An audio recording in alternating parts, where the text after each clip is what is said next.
Link, it's your boy Ink. Welcome to our show. Something Wops are having a wonderful day on this 30th April 2025. Today we're doing a special video. We're doing the second ever gaming mukbang, gaming channel mukbang. Now, this is a very specific video. This is a very special video. We're doing this out of laziness. We're going a bit to depression. We just woke up, so it's not that bad yet. It hasn't reached the climax of the day yet.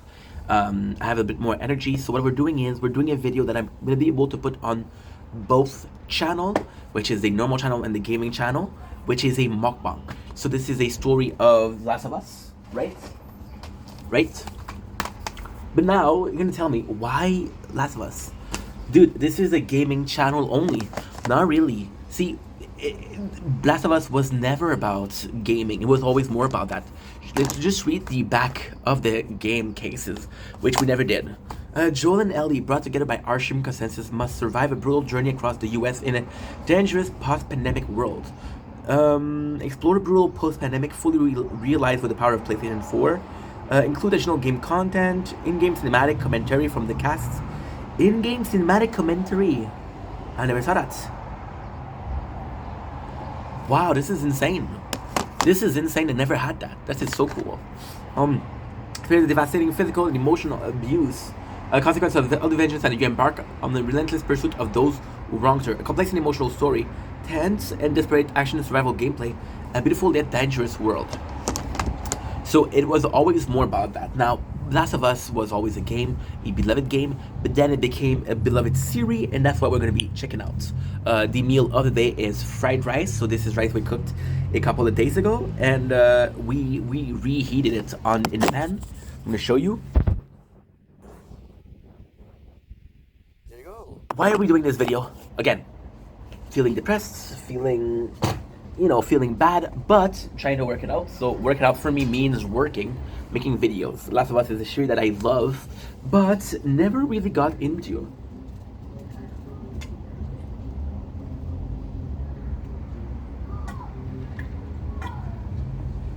I'm wondering if we are... Whew. That's strong fuck. There's some strong shit. Water and sweetener. There you go. And then before we start, we have sausage too. Sausage are delicious sausage. They're two flavor.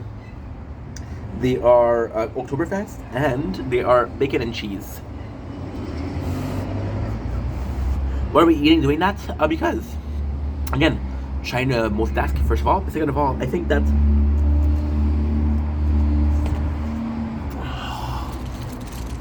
ho.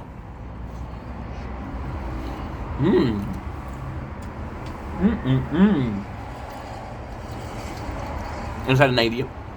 It's a secret idea. I'm not gonna tell you guys, but it's a good idea. You see, we're a bit motivated today. My favorite part, this is the overcooked skin of the rice. A sweet nectar of gods.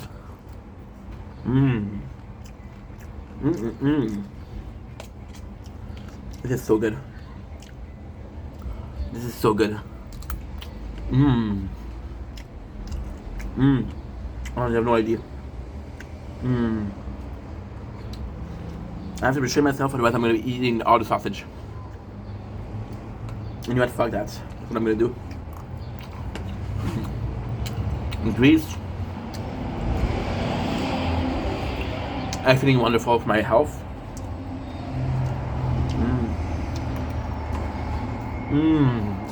And dessert.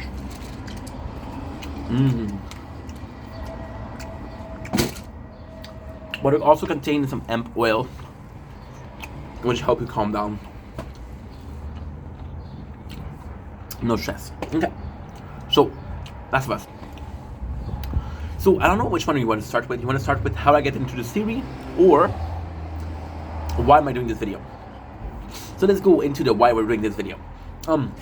Last of Us, for me, has always been a very emotional game. Maybe with my ADHD, I don't really pay attention to the story.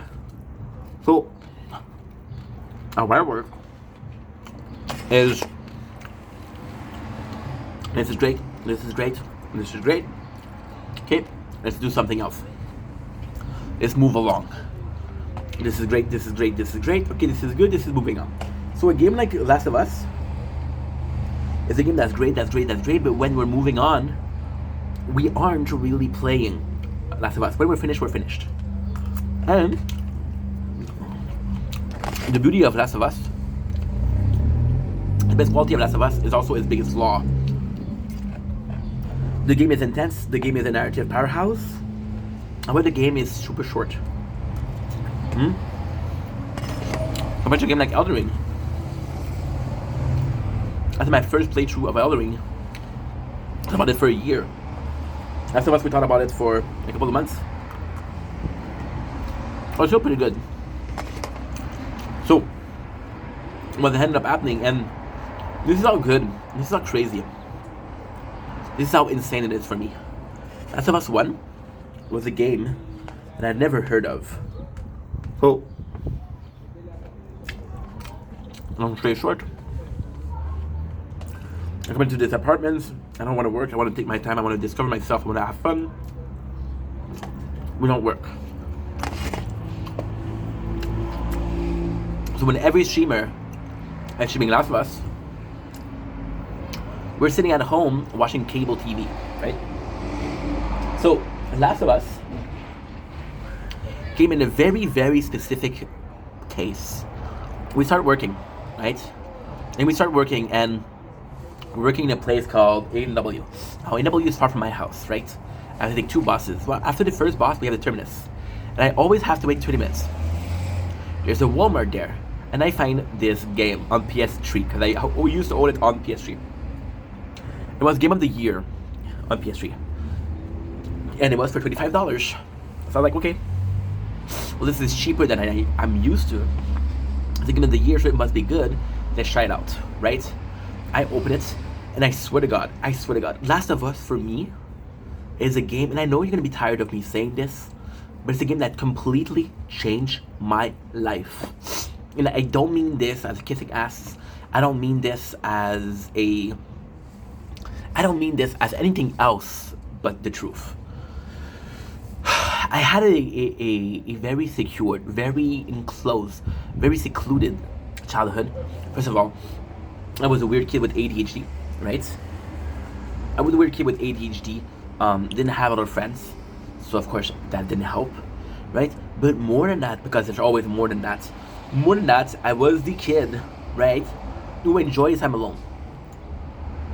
So my time alone, I would spend watching the classic Saturday comics, a Saturday cartoon.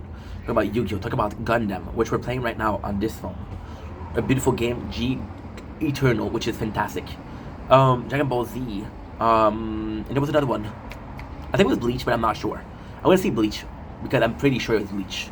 There was also One Piece, but One Piece, they kept showing in the first seasons outside of it. Now, just to tell you how crazy I was and how much of a weird kid I was, this channel that would show these were in English. My first language is French. I didn't learn English before 16, 17 years old. So I watched months of shows without understanding a lick of it. However,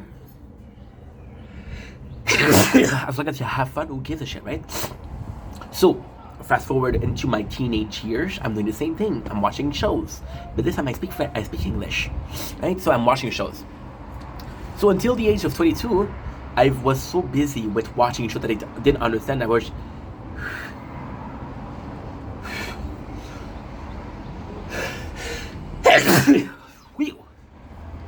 until the age of 22, I was so busy with watching a show that I didn't understand, watching a show that I now understood. But most of all, we had shows from YouTube. So back then, YouTube was very lax when it comes to copyright law. You could find movie, you could find the entire Jersey Shore series, which was crazy. There's a lot of things that you could find for free on YouTube. So I would go to the store, which is Walmart. I would go during the nights when it was closed. I would stay in the parking lot in the summer and download hours upon hours upon hours. I have at least a terabyte and a half of shows. I would watch them, right? But all of them did include one simple thing. They didn't include horror. there's two things that really changed my perception about horrors. The first one was Chucky. Curse of Chucky. Curse of Chucky was a show that I fell in love with. It was scary. It was scary and goofy. And the second one was Last of Us. Now, Last of Us was completely different. Why was it completely different? It was because it was a game. And the craziest thing about Last of Us is we bought it. It's crazy because I think it was Easter. I don't remember which holidays, but it was a 3 days weekend, right? And I know that people would be there. And at that time, I'm depressed. I'm 21, 22 years old. I'm very depressed. I'm like, I don't want to go out when there's a lot of people. So I would go at Walmart at like 8 or 9 in the morning as soon as it opened, because I knew there was no customer. I'm like, oh fuck, I'm stuck with this game for 3 days. So I'm playing the game and I'm scared of the infected, right? But then the game itself is so good, and there's something that keeps me going to the game. And I'm trying to say, but it's not the narrative. It's not the narrative. What keeps me going to the game is the mechanics of the game. How ammunition is so sparse. This is my very first survival game. It's my very first horror game, but it's my very first survival game. So you have to go into every single thing to find pieces. And for example, what I love about this game is you would find a scotch tape, right? And a scotch tape could be used to heal yourself or to deal extreme damage with a shiv. And that's what you have to choose what to do with it, right? Now, I always played it normal, so I never missed out some resources. But the first time playing the game, and that's a true story. I didn't care about the story because it was so involved. I was so involved in the survival aspect of it, right? And then I had this feeling of accomplishment. And this is the first time in a video game that I had this feeling of accomplishment. We had it when beating Melania. We had it with beating Hollow Knight. But that's what was the very, very first case, right? So what ended up happening is I'm playing this. It was 2013, 2014. I'm playing this again. I'm rebuying the game for the PS4. Because again, I had it for PS3. Then I had it for PS4. I rebuy it. And this time, I'm like, you know what? And it's crazy because I lose my job, right? And I feel very down on myself. So I'm like, you know what? And this is one of the first games I'm going to be playing the 19th, or in about 5 days, 6 days. Because right now we cannot stream. We're banned for streaming because we have too much content. So because I have over 100 hours of streaming, I cannot stream. And 100 hours of saved content on Twitch, I cannot stream, right? That's pretty much it. That is pretty much it. So then what ended up happening was, I feel down on myself. And I find out that I have The Last of Us. And it's funny because The Last of Us, just to show you how much I cared about that game, I bought it for PS4. This was one of the first games that I bought for PS4. And I left it unopened. It took me a year and a half. And I did the challenge and I saw The Last of Us. I was like, okay, let's play it. This time, however, we're very, very, very different.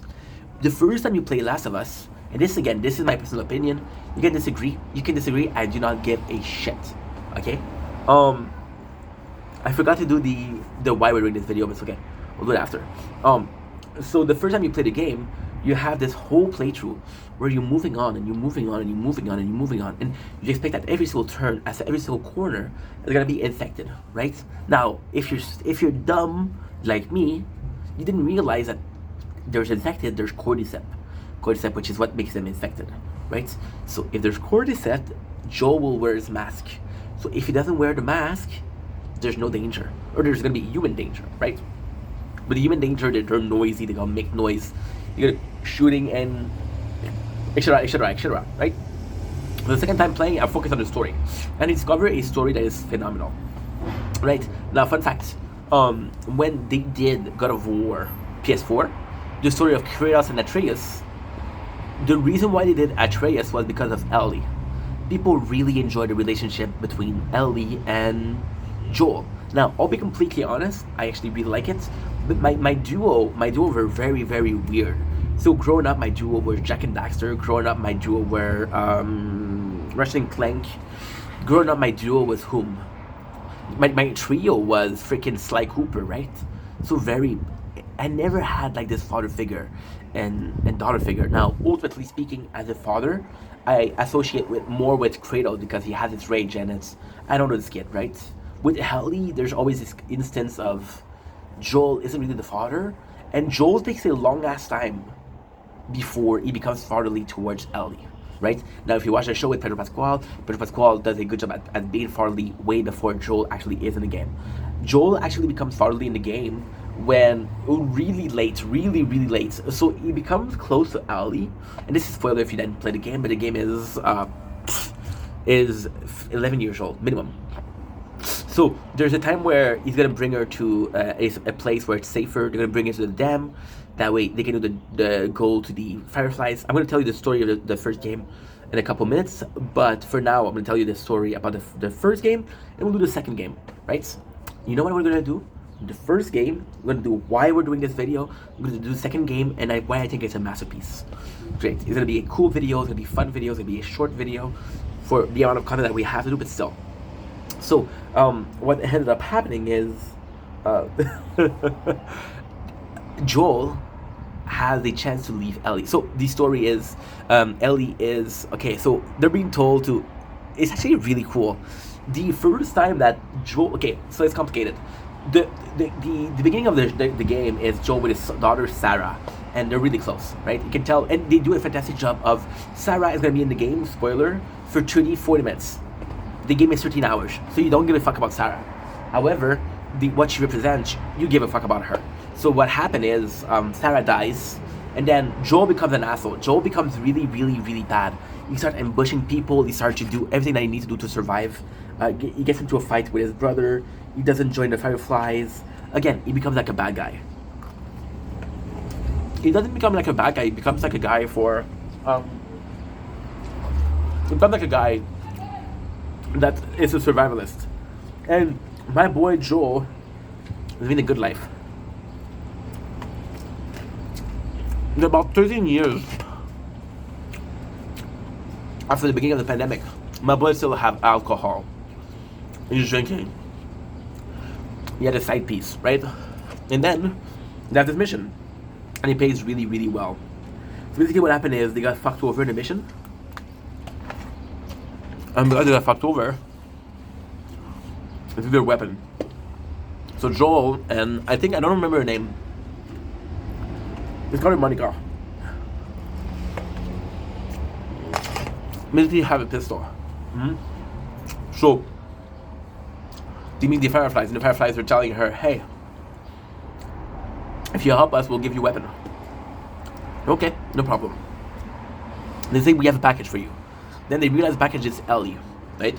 And then they don't know why she's so important. But the way she's talking, she was a friend of the person. I don't remember the girl from. I don't even remember the girl from the Fireflies. But she's important. She's one of the vice president or one of the main guy.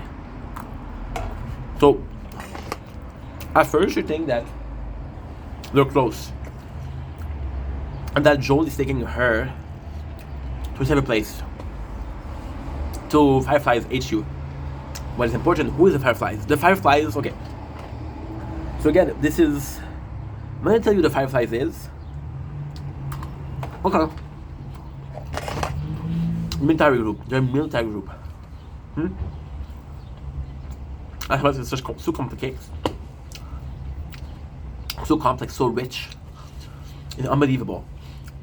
So the Fireflies comes in, right? And they're like, okay, well, what am I supposed to do here? What are we supposed to do here? I don't know. Then we realize that Ellie is bitten, right? And that she's immune. Now, the fun fact is, Joel doesn't believe it. Joel doesn't believe it. His partner in crime believes it. Right? But then, we realize that Ellie, she is so similar to Joel. And Joel deep down he knows that it's so complex. There's two things. Joel is afraid of Ellie because she reminds him of Sarah, or Joel is afraid of Ellie because she reminds him of Sarah in a way where he would become the soft guy he was, and the soft guy he was wouldn't survive in this world, right? So he's afraid of being the good dad that he was. He has to be this villain to survive, right? Because it's survival of the fittest. Okay, but then as much as they go, they get closer, right? And then Joel has his brother called Tommy, and Tommy is a really good character. Tommy ends up, he say, yo, can you take care of her? And at the end, she said, I don't want to go with him. And Joel's like, okay, I'll take you, right? And that's the whole story. Now, the story ends with Joel brings Ellie to the Firefly HQ, and we realize that Ellie, to save the world, she has to die. So the cordyceps, which is the infected, what crazy infected. So technically speaking, we don't really know how it happened. The cordyceps is actually a real thing though. It's a fungus that attacks animals and controls their brain, right? We don't know how it works. We don't really know a lot about it, but it's something that's real, right? And there's actually a fun thing. The story will not tell you what is a cordyceps. The story will not tell you. However, you can find some newspaper, you can find some recording, and it'll actually tell you a bit more about the pandemic, right? Now, the fun thing is, in the second game, the infection isn't something that we care about anymore, right? In the first game, the whole purpose of the first game is we might have the antidote. The whole purpose of the second game is we don't care if we have the antidote. It's all about vengeance. So in the first game, it ends with Joel doing the one thing that we will all do. He has to sacrifice Ellie, and if he does sacrifice Ellie, then he can save the world. So this is basically the story, right? However, because there is an however, we know that the right thing to do is to kill Ellie off, right? So coming back to it, why the first game is amazing. So this is the story of the first game. Come back to the story. Come back to the game in the first one. What's fantastic is, again, these spare resources. So you'll find very small amount of bullets. Your best bet is actually arrows, because arrows, there's a chance that if you kill an enemy, the arrows will... It is so freaking good. It is so freaking good. The arrow, you'll be able to get them back. So for example, I use a pistol, I shoot a bullets, the bullets kill, right? But you lose that bullets. There's a chance with the arrow, right? The arrow, and the craziest thing, and this is gonna be, again, this is a long video, so please bear with me. The craziest thing is the bow becomes the best weapon. And the craziest thing with the arrow is you might not kill it, but you won't make a sound, so you'll only aggro one enemy. If you shoot, everybody's like, okay, well, there's a shot nearby, there's somebody here. There's an arrow, nobody hears you. Right? Now, it brings me to my second game of survival, which is Days Gone. In Days Gone, the strongest weapon is the bow arrow. The crossbow. Yeah, the crossbow. And the crossbow is the same thing. You can shoot bolts and get them back. So again, it's super cool. So coming back to the first game, you can find, of course, there's a classical. You can do a shiv, which is a one-time automatic kill. So you can do it by stealth. This shiv is actually super good at a defensive and offensive. So if you're stealth, you can kill in one shot. If you're not stealth and somebody attack you and they got you in a hole, they could kill you. If you use a shiv, you'll kill them instead, right? So you save yourself. There's bandages where you can heal up, right? There's Molotov cocktail Molotov, and then there's a landmine. So the landmine is actually pretty good. There's a sleep powder that you can use. That's all really, really, really good. The sleep powder, however, is not that great because some enemy will resist to it. But the nail bomb, super good. It's the strongest bomb. The Molotov is great. There's a lot of people close by. The nail is great. Or you can even put trap mine, which is fantastic.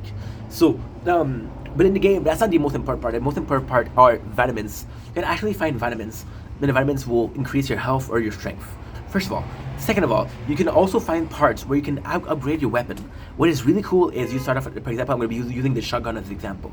The shotgun is a long weapon, long barrel. You can take a saw and cut it open. And then you'll have a shorter shotgun but make more damage. This is a really good upgrade.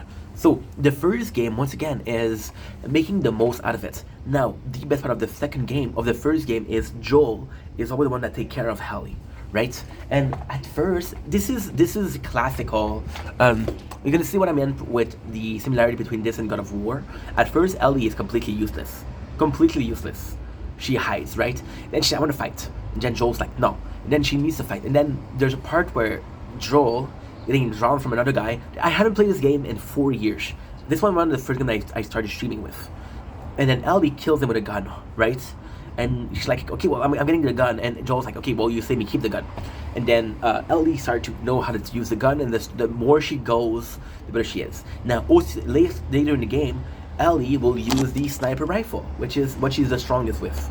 She actually is a really good, really, really good She's a really good support. However, Ellie is she's smart. She is smart, but also she's kind of dumb. So, for example, by using the sniper, she'll get a shot. She'll get a shot in, and she won't use it if it's an enemy where you're sneaking in. However, she'll use it, and then possibly you are able to not aggro everybody. She'll aggro everybody, right? There's also the fact that Ellie, if she gets killed, you have to restart the game, and Ellie is a lot easier to kill than Joel. So this is also something you have to keep in mind. Second of all, but that's pretty much it for the first game. If when I think about it, that's for the first game. Now, years pass. I played the second one during the pandemic, during the COVID pandemic. I played the second one, and it was crazy because I don't remember when it came out. And it came out on it came out when 2020, which is the pandemic year. In the second game, my first playthrough, I hated it. I hated it. But when I say hate it, I hate it. Last of Us 2 was such a emotional roller coaster. It is so freaking hard on the mental, on your emotional. It's horrible. It's bad, dude. It's bad. But at the same time, it's also so rewarding because it's a beautiful story, right? And before we start with the second one, I'm gonna tell you guys why. When I grew up, I'm gonna be honest, I didn't have the most vocal. I was afraid of my opinion. I was afraid to give my opinion. I was afraid of rejection. I was afraid of being told you're wrong, right? So we kept it in. However, there's this really, really, really cool thing that happened. And it was the fact that the second game, everybody hated Abby. So Abby is the main antagonist, right? Everybody hated Abby. Everybody hated. The voice actress for Abby got death threat, right? It was really bad. But I liked Abby. So the second game is Abby kills Joel, right? And in the first game does a really good job at Joel and Ellie. In a world where you care about nothing, in a world that there's nothing left, you know that Joel and Ellie's are the thing that you have to focus on. Focus on their survival, but also focus on their relationship, right? Joel ends up being a great father to Ellie, and Ellie ends up being a great partner to Joel, somebody that brings him back to humanity. Yeah, the craziest thing, I forgot completely. I'm so sorry. The main goal of the first game is to bring back to Joel is humanity. Joel is the main character. Ellie is the second character. However, Joel is the main character because you play as Joel. However, Ellie is the main character because she's the immune. She's the answer to everything, right? There's this part where Joel gets really injured, and Ellie is one that takes care of him. She's able to nurse him back to health. She's able to nurse him back, and by getting that, she gets kidnapped. And then Joel goes on a path of revenge. But you see Joel on the path of revenge. You see him, how bad he is. Like, how much of a dangerous guy he was, and how much of a really, really, really bad person he became, right? And you see the instance of a Joel. And it's crazy because when you see Joel at his worst, being the most aggressive, being the worst guy possible, you don't see a new Joel. You see the Joel that was before the game starts. The Joel that did anything that he could to survive, right? That ambushed people. That Joel existed before. Second game, Joel is a lot older. He has like a father. Ellie got convinced him to be in a commune, which is a dam with his brother, with Tommy, right? And then they live a happy life, right? They're doing whatchamacallit. They're doing some recons and shit like that. Now, when you're in a place like that, there's a huge problem. The huge problem in the second game is they live in a city, and there's a lot of walker. The walker, which is from Walking Dead, but most of all, there's infected, right? And they're more prone to go to a place with a fan. So, for example, right, you go from door to door, you go from house to house, from hiding to hiding. This hiding is infected. There's a lot of infected. Let's just leave it. You don't need to kill them all. Versus a town where there's a lot of people here that cannot defend themselves. Let's help them out, right? The second game is a lot better. So, for example, Ellie now has a girlfriend called Dina. Ellie has a best friend called Jess. That's actually really cool, right? And she has a life there, and she's going through her teenage year, and she's evolving, and they're really close. However, Ellie gets mad at Joel because she learned what he did to save her. He learned that he killed basically every single Fireflies. He killed the people that were trying to save the world. So the Fireflies in the first game, they're the good guy. They're the good guy. Oh my god, I forgot to tell you about the Fireflies. Okay, I'm so sorry. So in the first game, right, by doing everything, you get to learn about the story, right? get to learn after the pandemic. So the craziest thing is, it's a case of I Am Legend. It's the same thing. So Joel, the first time you control Joel is right at the pandemic. It breaks out. A lot of people are affected and it's out of control. It's out of control. At first it was infected, it was under control. Now it's out of control. Then we wake up 13 years later and like, okay, well, what happened? So you learn that, okay, well, technically, this is why there's a pandemic, and this is why they're infected. We learn of a group called the Fireflies. The Fireflies are Urhu. So the government, at first, they wasn't food for everybody. So what they ended up doing is, they did some inhumane thing, right? And then people like Joel, you gotta put this music again. I have to go out. I have to go in.